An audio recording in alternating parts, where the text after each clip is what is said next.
Today's verse from the book of Isaiah chapter 43 verse 2. When you go through deep waters, I will be with you.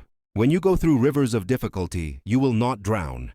When you walk through the fire of oppression, you will not be burned up. The flames will not consume you.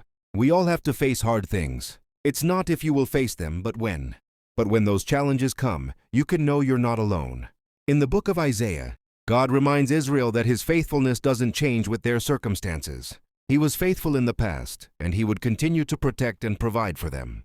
When you pass through the waters, after 400 years of slavery, God empowered Moses to lead the Israelites out of Egyptian captivity. Just as the opposing army was closing in and all seemed lost, God made a way right through the Red Sea. This is probably what the book of Isaiah is referencing to remind the Israelites of God's power.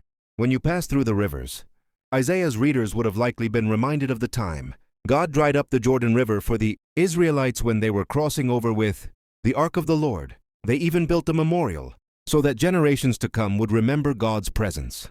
When you walk through the fire, in the book of Daniel, 3 men, Shadrach, Meshach, and Abednego, were thrown into the fiery furnace after refusing to obey the king's decree to bow down to an idol.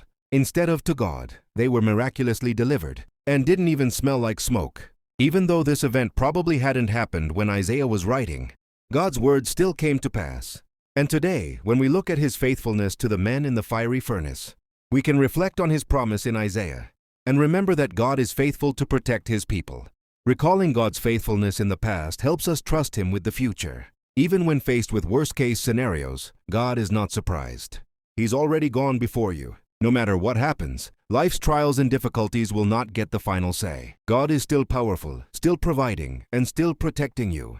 And nothing can stand against our God. So today, as you think back on your life, how have you seen God's faithfulness? And how can those memories help you trust Him with your future? Thank you for joining today's LOGOSPOWER. Your faith journey means so much to us. If you felt encouraged, don't just scroll, please like, share, and subscribe so we can keep inspiring each other. Stay blessed, and see you in the next video.